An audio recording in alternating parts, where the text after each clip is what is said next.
Buenas tardes a todos. Este es el programa número 439 de la agencia de noticias Caliyuga. Estamos acá en la ciudad de Buenos Aires junto con el amigo Juan Manuel Garayalde. Este va a ser un programa en vivo sin invitados, porque algunos por ahí se mal acostumbraron y pensaron que siempre íbamos a tener algún invitado, pero no es así. Esta vez no hemos invitado a nadie. Porque hemos dicho, bueno, vamos a hablar un poco de nosotros, porque hablamos tanto de los demás y no decimos nada de lo que estamos haciendo, que es importante. De paso a la fecha, hoy es 27 de septiembre del 2022. Y bueno, ¿qué es lo que estamos haciendo? Habíamos comentado la vez pasada que íbamos a editar el libro de nuestro entrañable amigo Julián Ramírez. Acá aparece la obra. Acá hay una foto del amigo Julián, al cumplirse 5 años de su fallecimiento, y entonces nosotros recopilamos la mayor cantidad de textos significativos, y yo tengo que decir, leyendo un poco, bueno, desde ya que hay una serie de temas que son fundamentales en su obra, pero yo creo que hay uno que es el más importante de todos, ¿no? O sea, la importancia que el amigo Julián le dio a esta experiencia que le tocó vivir en los últimos años, que fue el fundamentalismo islámico, ¿no? Y bueno, yo creo que eso es importante, ¿no? Porque fíjense que es un tema que ha sido muy discutido, muy resistido dentro de la gente que se considera de derecha, como nosotros, porque se lo ha considerado, bueno, como una especie de montaje armado por el sistema, parecido al coronavirus, porque hay toda una vertiente tanto de izquierda como de derecha, porque no solo la derecha dice eso, sino la izquierda también. Este señor, estoy leyendo actualmente este señor Fúsaro, acá lo acentúan mal, dicen Fusaro, ¿no? Fúsaro, digo Fúsaro, que tú me dijiste recién que se han traducido un par de obras de él al castellano, un marxista recalcitrante, no gramsciano, pero con ciertas aperturas hacia sectores populistas de derecha, porque fíjense, ¿no? Este populismo es un fenómeno que está abarcando gente de izquierda como de derecha. Yo lo veía cuando analizábamos la vez pasada a este autor Alain de Benoist, que es un hombre de derecha, pero que evidentemente tiene una actitud abierta hacia la izquierda a través de Laclau, la mujer de él, Mufle, y bueno, pero siendo lo concreto, con respecto al fundamentalismo islámico, piensan que es un montaje, lo mismo que el coronavirus, en pocas palabras. Esta pandemia que de ninguna manera ha concluido, fíjense, se nos está, mientras que esta gente considera que la pandemia se ha terminado, nosotros decimos al revés, que sigue, porque basta ver las estadísticas que todos los días publica un medio como el New York Times, por ejemplo, para saber que en Estados Unidos todos los días mueren más de 400 personas por esta enfermedad, y no tiende a disminuir, al contrario. Bueno, pero para eso sería un montaje, eso quiero llegar. Lo mismo el fundamentalismo islámico, sería un montaje. Son dos principalmente las críticas que durante todos estos años se le ha formulado al fundamentalismo islámico. Una es la que usted menciona, que es un montaje, que es una creación de la CIA. Ya lo dijeron de Al-Qaeda y es como una muletilla que tienen estos críticos, decir que cualquier cosa, ya lo hemos hablado miles de veces, cualquier cosa que se opone a los Estados Unidos parece ser un invento de Estados Unidos. Exacto. Ya quedó demostrado al cansancio la lucha que hubo contra el ISIS por parte de Donald Trump, de Vladimir Putin.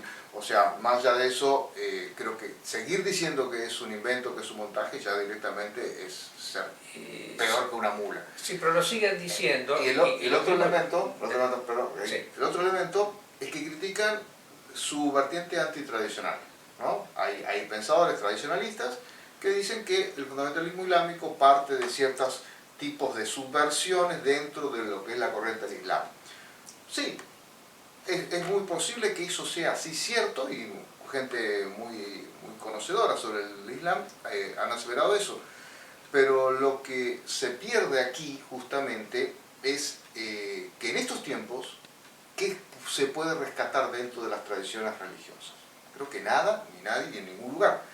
Pero sí, ¿qué actitud tienen ante el mundo moderno? Exacto. Dentro de sus imperfecciones, ¿cuál es la actitud ante el mundo moderno? Y el fundamentalismo islámico ha sido claro, está contra el mundo moderno. Mientras el catolicismo romano o el ortodoxo de Kirill o de tantos otros están a favor del mundo moderno bueno. Pero yo creo que también estos sectores, y después quiero llegar a un tema que me interesa, olvidan que el fundamentalismo islámico aporta algo fundamental para el occidente que ellos dicen representar. Porque es un correctivo muy grande con respecto al tema de la inmigración, ya que el fundamentalismo islámico, y yo recuerdo el ISIS, no sostiene que haya que emigrar a Europa, sino al contrario, sostiene que los musulmanes que viven en Europa tienen que ir hacia el Medio Oriente. Y para ello, ¿cuál era la solución que proponía? Crear una patria, el califato, en la cual puedan vivir los musulmanes, ¿no? Y eso me parece una cosa excelente desde todo punto de vista. Y está el pensamiento de Ébola, cuando el maestro Ébola dice que un Islam que vuelva a sus raíces es rescatable y pone reparos con respecto al hecho de que puedas llegar a ser agresivo con respecto a Occidente, pero en este caso no lo es, porque se está defendiendo.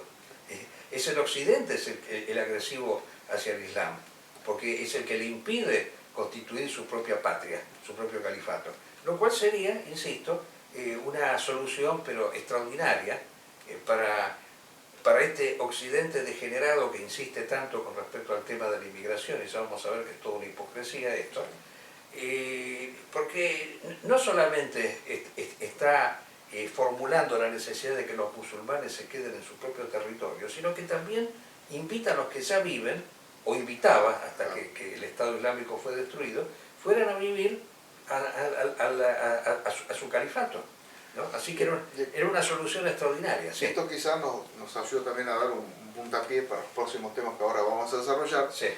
Es que un movimiento, para que realmente sea efectivo dentro de lo que es el mundo moderno, tiene que tener dos pies, dos columnas fundamentales. Una es la columna, podríamos decir, moral, o sea, cuestionar el modelo de familia que existe en el mundo contemporáneo y todo, que el fundamentalismo islámico lo ha hecho y es de las cosas más criticadas, pero como que todo redunda ahí, ¿no?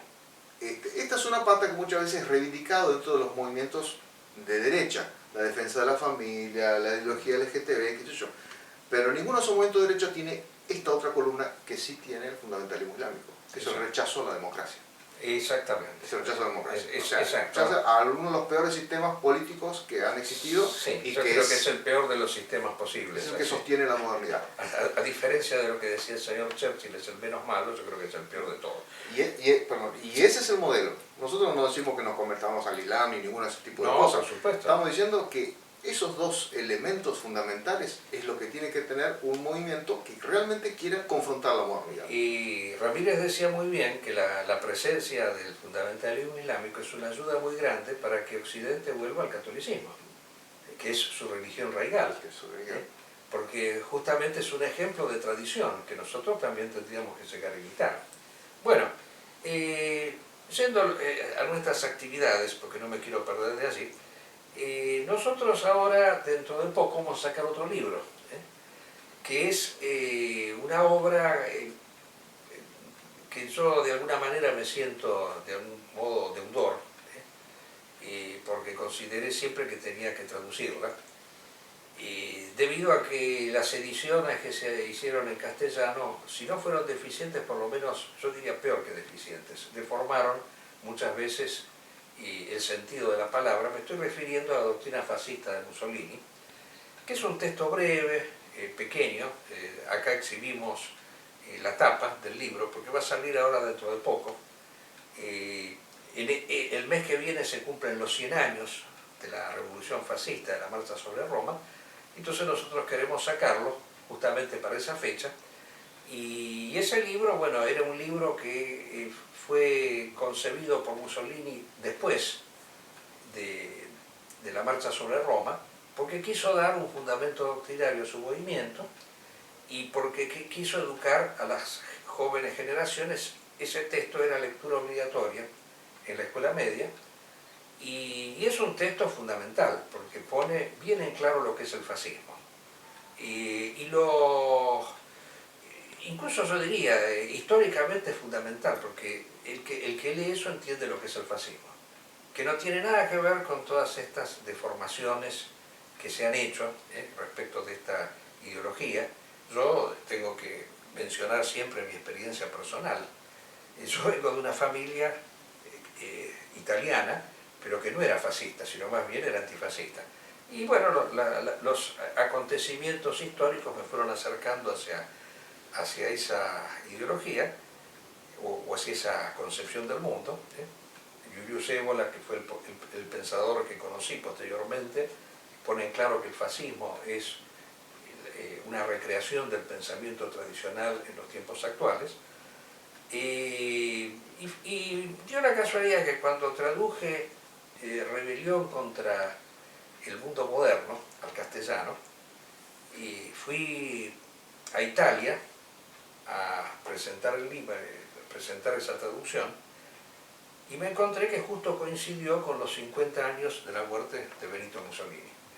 Para los que no lo saben, bueno, Mussolini fue ajusticiado en una acción efectuada por los partisanos, por la guerrilla, y su cadáver fue después exhibido de una manera muy grosera, como una res prácticamente, colgado junto a otros integrantes de su movimiento, en la ciudad de Milán, de donde yo justamente soy originario, ¿no? Y en donde a mí me tocó dar una conferencia, porque en ese momento, cuando yo llegué, cuando se cumplieron los 50 años, y ahora vamos a ver que esto va a tener que ver con lo que estamos viviendo actualmente, el movimiento fascista italiano se había dividido en dos, ¿no? Y aclaro este hecho importante, ¿no? Porque en Italia no pasó lo mismo que en Alemania. En Alemania hubo prácticamente una catarsis total y el nazismo fue proscrito y eliminado, hubo una limpieza absoluta, ¿no? Yo siempre recuerdo que cuando fui a Alemania y pasé casualmente con el tren por la ciudad donde nació Hitler, Linz, bueno, nadie sabía que había nacido allí, entre los pasajeros, ¿no? En cambio, Benito Mussolini, que nació en la ciudad de Predapio, tiene prácticamente un templo así en Predapio, ¿no? O sea, el fascismo es un fenómeno reconocido socialmente en Italia, a diferencia de lo que pasa en Alemania. Ahora, esto obedece a varias razones que yo quiero aclarar aquí.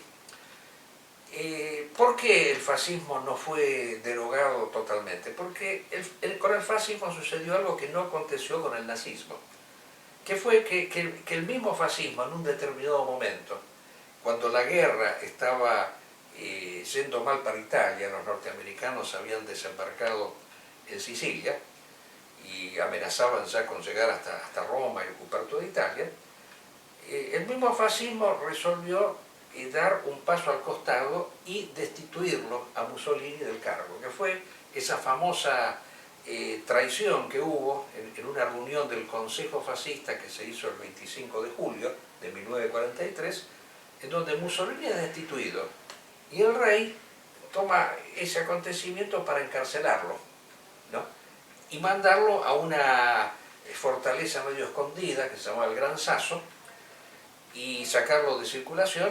Bueno, Julius Evola al respecto tiene unos conceptos muy interesantes, unos razonamientos interesantes. Él dice que el fascismo, que fue un movimiento que vino originariamente de la izquierda, porque el origen socialista de Mussolini, no había sido capaz de eliminar la democracia hasta las últimas consecuencias, en modo tal de haber permitido que una elección democrática lo destituyera, porque ese consejo no era consultivo, sino que era resolutivo, ¿no? Eso fue un déficit muy grande. Bueno, pero lo interesante fue que después Mussolini fue librado por los alemanes y constituyó una república en el norte.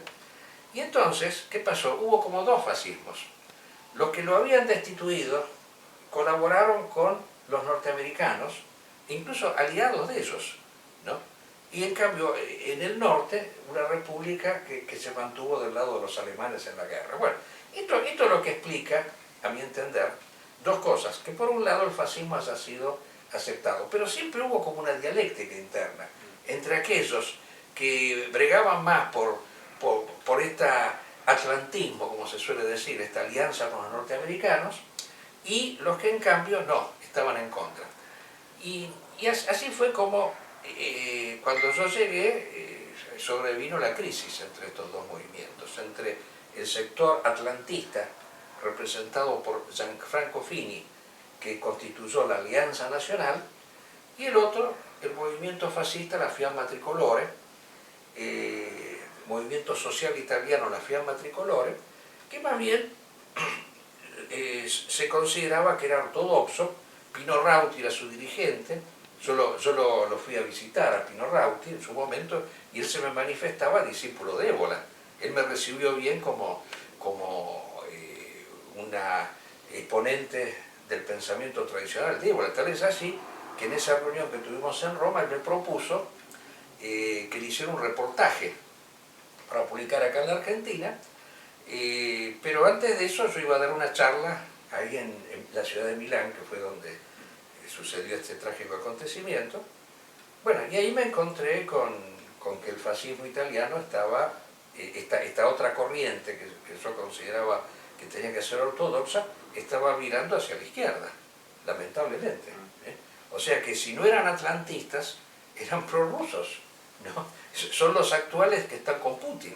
En ese entonces el señor Dugin tenía un cierto predicamento, es así, y yo me encontré con una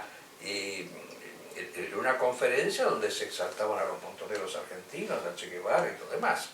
Bueno, pero yo quiero ir al caso de que esta vertiente atlantista favorable a Fini es la que ha ganado las elecciones ahora en Italia.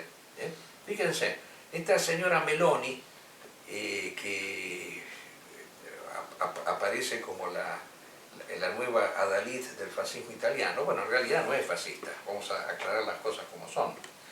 Ella es de la vertiente esta de Fini que era atlantista, se considera pro-norteamericana, considera que, ella dice, yo no soy fascista, a pesar de haber adherido a haber creado un movimiento que se remitía a la herencia de Benito Mussolini, ahora dice que no es fascista y que más bien ella está, y lo dice textualmente, yo estoy con Marine Le Pen, con los Tories británicos, o sea, con esta ministra que hay ahora, de la cual vamos a hablar enseguida, está atrás, y con el Likud israelí. Lo dice claramente, o sea que es sionista, hay que decirlo con claridad, ha estado en Israel, ha exaltado al sionismo, rechaza la actitud del fascismo con respecto a la colectividad judía.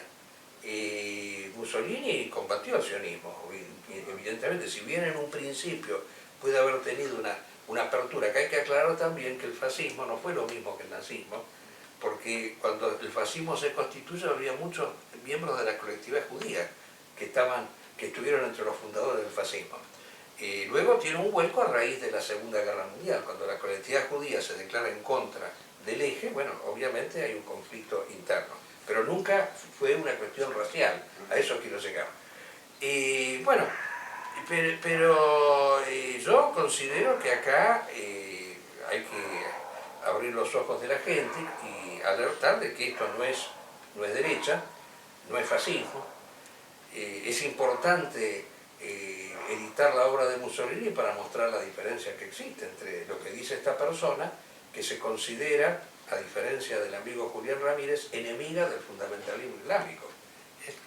Ahí está el tema de la inmigración. En contra de la inmigración. Y fíjense, ya que estamos con el tema de la inmigración, acá hay que romper un mito una vez por todas. O sea, estos sectores no están en contra de la inmigración. Es un error garrafal. Ellos están a favor de una inmigración que sea más selectiva, más represiva, porque quieren sacarle bien el jugo al inmigrante. Es real eso. La señora Truss, la premier británica, a la cual se remite esta nueva política italiana Meloni, como referente, acaba de manifestar abiertamente que van a incrementar la inmigración en Inglaterra a fin de poder tener mano de obra, nosotros bien sabemos que la mano de obra inmigrante es una mano de obra barata, esa es la realidad. A los inmigrantes los quieren hacer llegar para explotarlos, es muy simple eso. Entonces, la política antiinmigratoria que plantea esta gente es una política para sacarle el jugo al inmigrante, no para eliminar la inmigración. Y por otro lado, a mí me causa, si no, indignación, yo creo que es la palabra adecuada, me causa indignación, que estas personas estén preocupándose por el mestizaje de la raza europea, cuando son los mismos europeos los responsables de estos mestizajes, porque existe en Europa, y yo lo he podido comprobar, existe una apología del negro, del africano. O sea, esta absoluta erotismo, pansexualismo que se ha generado en Europa, tiene como objeto sexual apetecido el negro, la raza de color, inclusive tanto hombres como mujeres. El mismo Salvini, lo hemos mostrado varias veces, y varios miembros de esta pseudo derecha aparecen como apareándose con negras, con mujeres negras. Entonces, ese mestizaje lo producen ellos, ellos son los que producen el mestizaje. El negro africano no tendría necesidad de irse a Europa, y hablo del negro, hablo del árabe, hablo de todas las razas que migran hacia Europa, si Europa no hubiera destruido esos países. ¿Y cómo los ha destruido? Bueno, lo dijo una vez muy bien el ministro Di Maio, el ministro italiano, refiriéndose a Francia, por ejemplo. Francia sigue manteniendo una relación neocolonial con sus ex colonias a través del euro. El euro es la supermoneda, ¿no?, con la cual estos países, estas ex colonias africanas, equilibran sus presupuestos. A cambio del papel pintado reciben riqueza. Y esto nos pasa a nosotros con el dólar, muy simple eso. Eso lo sabemos perfectamente, con esas supermonedas que han creado, monedas ficticias, monedas que solamente tienen un valor fiduciario, han destruido esos países. Y esos países destruidos, y además de todo destruidos ecológicamente también, hacen emigrar a sus habitantes. Y entonces van al suelo europeo. Esa es la realidad. Esa es la realidad que hay que abrir los ojos. Entonces, acá lo que se necesita es una verdadera revolución tradicional por la cual el hombre se ha desintoxicado de la economía. O sea, terminar con el consumismo, terminar con el hedonismo. Esa es la única solución que existe. No existe otra solución que no sea esa. Porque mientras Europa sea consumista, mientras Europa tenga la economía como destino, van a fomentar la inmigración, no la van a eliminar. O sea, los que estamos en contra de la inmigración somos nosotros exclusivamente, porque damos la solución exacta de cómo resolver el problema. O sea, cambiando la mentalidad del hombre europeo. Eso es lo que tiene que ser. Bueno, y un detalle final. Este sector de derecha, que la tiene a la señora Meloni como su líder principal, y que yo insisto, sí, de fascismo tiene, porque se remonta al fascismo colaboracionista de los norteamericanos, no al de la República Social Italiana. Este fascismo tiene tres exponentes, que son la señora Meloni, que es la que sacó más votos, este delincuente de Berlusconi, que es el Menem italiano, para graficarlo un poco, y esta otra sujeto impresentable de Salvini. O sea, pero de los tres, Salvini y Berlusconi son adeptos y fanáticos seguidores de Putin. Esto también hay que aclararlo. Salvini aparece con remeras, lo vamos a mostrar acá, en donde está con la efigie de Putin. O sea, son seguidores de Putin. O sea, ¿y qué es lo que los asocia con Putin? Es muy simple esto que los asocia, ese populismo que tienen. Es ese populismo.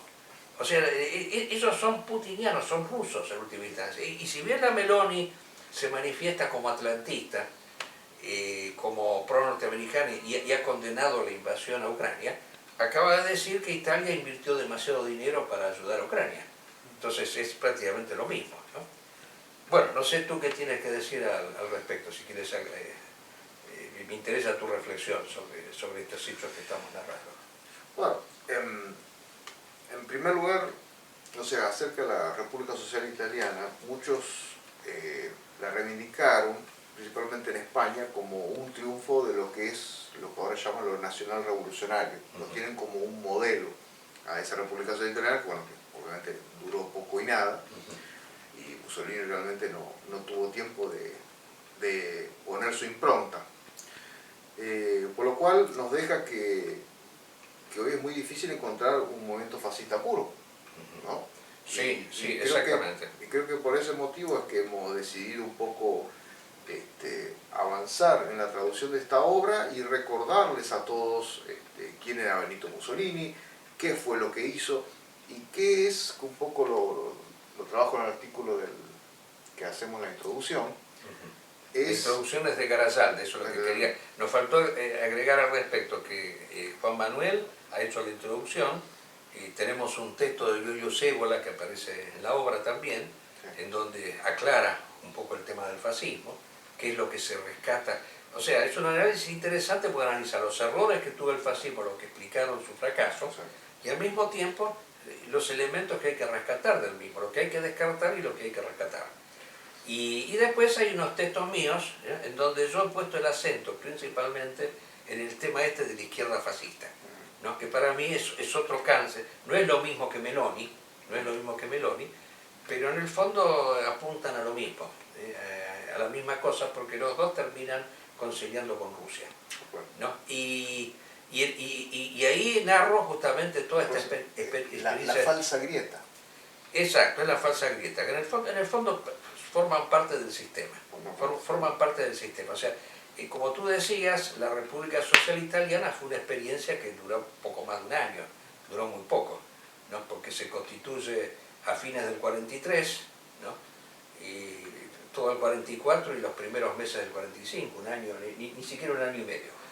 Y en plena guerra, o sea. Y en plena guerra. Y en esa experiencia Mussolini lo que quiso hacer, ahí se dice que de algún modo Mussolini se sintió defraudado por la burguesía y por el rey, y entonces trató de buscar la alianza con la clase obrera, ¿no? Y apoyarse en la clase obrera, de allí el famoso programa de Verona, en fin, y toda una serie de motivaciones socialistas que aparecen en esa república, pero el maestro Evola hace notar que ese detalle en última instancia es irrelevante. Y lo principal por el cual él apoyó la República Social Italiana fue el espíritu legionario, porque la guerra ya estaba perdida, pero se trataba de perderla con honor, ¿no? Y el repudio hacia aquellos que se habían aliado a los norteamericanos. Es ridículo eso, porque resulta que los estaban combatiendo y después se terminan aliando. Es una cosa pero que no tiene ningún sentido. ¿Sí? Es para mencionar solamente que la Segunda Guerra Mundial oficialmente termina el primero de la guerra contra el eje, diríamos, sacamos a Japón de ahí, termina por el 1 de mayo de 1945. Sin embargo, todavía en el norte de Italia se seguía peleando. Estaba lejos de caer el ejército alemán y el ejército italiano. Eso es muy interesante de relatar, porque claro, se habló muy bien de lo que fue la resistencia cuando ya la guerra estaba perdida, de los alemanes y de los italianos, pocos italianos que en ese momento seguían peleando. Pero bueno, yo creo que lo valioso de la obra es que aquellos que realmente quieran buscar las raíces del fascismo italiano, encontrar los elementos positivos que están trabajados en Ébola, y también los elementos que heredó gran parte del siglo XX, que es lo que nosotros llamamos la importancia del Estado. La importancia del Estado. Vamos a hacer un ciclo de charlas que ya colaboró el amigo Eduardo Alcántara de España, y bueno, y esperemos que otros también participen. Cañi va a participar también. Horacio Cañi, acá de Argentina, para reivindicar esta idea del Estado que nos trajo Mussolini en el siglo XX. Exactamente. Porque para entonces el liberalismo político y económico era triunfante en todo el mundo, hasta aún existiendo la Unión Soviética. Recién con la crisis del 30, ahí todo lo que era el pensamiento liberal económico se vino a pique.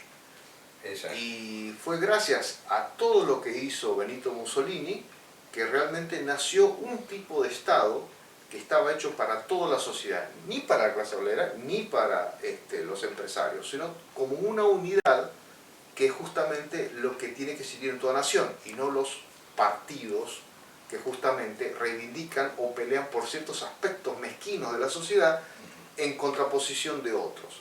Y eso es el fenómeno de la democracia. O sea, grupos de intereses que compiten entre sí a ver quién toma el poder y quién se hace dueño y lleva prebendas ganancias a su grupo, y el resto que se pudra. Eso lamentablemente es la democracia. Al carecer de un motor principal que una a todas las partes de una sociedad, nunca va a haber digamos, justicia. La justicia en el sentido más profundo, platónico, que tiene que haber en todos los estamentos. O sea, Mussolini fue ese intento, y lo fue gracias a que muchas veces, gracias al pensamiento de Giulio Cébola, hemos podido sumergirnos ahí y ver los aspectos positivos y los negativos, que reiteramos. Exacto. Y por eso está ahora más allá del fascismo. Y yo diría más, para mí hay un tema esencial en esto. Y yo recuerdo una vez haber participado de un foro ahí en Facebook que se titulaba El fascismo no es de derecha, ¿no? Y esta obra demuestra contundentemente que es un fenómeno de derecha, pero de la derecha en el sentido verdadero y estricto. No es Macri o Milei, concretamente, ¿eh? O sea, no es el liberalismo. El liberalismo ha usurpado la palabra derecha. Aparte que la usa muchas veces casi como queriendo sacársela de encima, porque muchas veces dicen, sí, no somos de derecha, no somos de extrema derecha. O sea, extrema derecha es un término mal usado, porque es lo que decía Platón cuando decía, el que es extremadamente justo, es justo. O sea, la derecha, que es lo correcto, que tiene que ver con el derecho, o sea, por más que, o sea, no puede ser extrema. Y si es extrema es mejor, porque quiere decir que es extremadamente justa. Está bien que alguien sea extremadamente justo y de derecha. Y Mussolini lo manifiesta abiertamente, que es un movimiento de derecha. Yo recuerdo haber debatido en algún momento con un italiano que se llamaba Vinci Guerra, creo que estaba preso por algún acto terrorista que cometió, y que él insistía en decir que Mussolini, y eso lo cito ahí en el libro, ¿no? El debate que tuve con él, dice que la revolución fascista era la continuidad de la revolución francesa y de la revolución bolchevique. Es un disparate total. Él lo dice rotundamente en su obra, en su doctrina fascista y los comentarios que hace, que es la antítesis de los principios de 1789. O sea, el fascismo es la filosofía del Estado, mientras que el liberalismo y el marxismo son concepciones políticas que ponen el acento no en la política, en la economía. En la economía. Y los dos son antiestados al fin y al cabo. Y son antiestados porque el Estado representa el espíritu. Él dice, el fascismo es un movimiento espiritualista, a diferencia de las dos ideologías gemelas, marxismo y liberalismo, que son materialistas. Lo que concluimos es que siempre se dice que Benito Mussolini es creador y el fascismo como una tercera posición. Exacto. No es la tercera posición. No, los otros son una posición. Y esta es otra. Y esta es otra. Exactamente. Bueno, los últimos minutos que nos quedan podemos dedicar a lo que está pasando en Rusia. ¿Qué parece? Y bueno, es cada vez peor la situación, porque después del discurso de Putin del otro día, la situación se ha agudizado enormemente, debido a que este señor plantea, primero este plebiscito que ha hecho en provincias ocupadas, lo cual es un dislate total, porque llamar un plebiscito una fuerza ocupante que no tiene la más mínima garantía, y en plena guerra. Y en plena guerra la más mínima garantía de legalidad, pero eso es una excusa que él ha tomado para convertir esos territorios en propios, y si hay un ataque en contra de esos territorios, considerar que es un ataque en contra de Rusia. Y bueno, la cosa yo creo que ha empeorado enormemente. Esta guerra no tiene visos de resolución, pero yo quiero resaltar acá, para mí lo importante del caso, es la gran resistencia que hay en la sociedad rusa ante estas medidas de reclutamiento forzoso, porque es curioso que él convoque a un reclutamiento de la población, ¿no? Cuando era una simple operación militar. Porque lo gracioso es eso, ¿no? Él llama a la invasión de Ucrania operación militar, y no la llama invasión. Pero para eso necesita convocar a la población para que intervenga de esa operación militar es una cosa extraña. Eso solamente si hay una verdadera guerra se hace, que se convoca a la población. Y bueno, pero lo importante es el rechazo que ha tenido la sociedad rusa hacia la cantidad de rusos que se han escapado del país, ¿no? Porque más allá que ciertas personas estén de acuerdo, diríamos, con que Ucrania está haciendo malas cosas dentro de Rusia, ellos dicen, yo me incorporaría a pelear si me invaden como país, Claro. no para una guerra De invasión. de invasión y justamente con una nación hermana, que éramos parte de un todo, y que este psicópata que gobierna en este momento ha provocado un abismo infranqueable. Sí. Y eso es lo más grave de todo, porque realmente Putin está viendo las puertas de la desintegración de toda Rusia con esto. Bueno, yo eso no lo veo mal, porque si Rusia Claro, se desintegra es una bendición del cielo. Sí, O sea, la Federación Rusa, la Federación Rusa, porque con Federación Rusa entendemos no solo Moscovia, sí, sino que entendemos todas estas naciones satélites, Chechenia y Siberia, en fin, hay una cantidad muy grande que están incluidas muchas de ellas por la fuerza. Sí, claro. Bueno, ese es el tema. Lo que tiene que desaparecer de todo eso es lo que sobrevivió a la Unión Soviética, el soviet. O sea, esa forma de que desde el Kremlin hacemos y gobernamos el resto de la provincia como se nos canta. O sea, entre cambiar un Putin y un Stalin no hay mucha diferencia, porque lo que quieren es dirigir desde ese pequeño lugar toda una nación. Y eso es lo que tiene que erradicarse de Rusia definitivamente y borrar de la historia, no como este señor Dugin, que habla de que no, que la historia del comunismo es parte de la historia, por lo tanto hay que incorporarlo, o sea, como una especie de movimiento hegeliano, tesis y antítesis. No, el comunismo no puede ser integrado a nada, a nada. Pero ellos dicen que no es comunismo, eso es falso, porque en realidad, lo hemos dicho varias veces, el comunismo propiamente dicho nunca existió. Lo que hay es una nomenclatura que sigue todavía actuando y perpetuándose a través de la KGB, que él llega por la KGB, llega al gobierno, no por otros medios. Lo gracioso es que pudiendo Rusia purgarse de todas esas falencias, puede haber algo naciente y fuerte, que no es el caso de Estados Unidos. Porque Estados Unidos realmente no tiene historia para ser rescatada, porque nace de una herejía, de un estilo de concepción de la política y de la economía que es totalmente antimoderna. Rusia, en cambio, tiene elementos antiguos en los cuales puede reconquistar una tradición, o sea, puede salvarse, pero el bolchevismo, el sovietismo, debe desaparecer de punta a punta, eso, borrarse la historia, porque si no, Rusia no tiene esperanza. Exacto. La gran diferencia que tenemos con Dugin es que Dugin considera que el bolchevismo es parte de la tradición rusa. Parte de la tradición rusa. En cambio, Solzhenitsyn decía muy bien que no, que es una intromisión en la tradición rusa. Bueno, creo que no hemos agotado los temas porque es imposible. De la Argentina no dijimos nada, es mejor no hablar. Pero del atentado a Cristina, que todavía se sigue hablando de este asunto, ¿no? Qué cosa. Es insólito eso, ¿no? De que se siga todavía hablando de algo que fue evidentemente producto de unos lumpens. Eso no me cada vez eso lo veo más claro eso. O sea, unos loquitos ahí que hicieron eso. Creo que el batallón Wagner de Putin va a contratar a la banda de los comunistas. Va a contratar. Sí, va a llevar. Y sí, pierden la guerra con eso, porque ni siquiera saben usar las armas. Y en fin, bueno, hasta el próximo programa, si Dios quiere.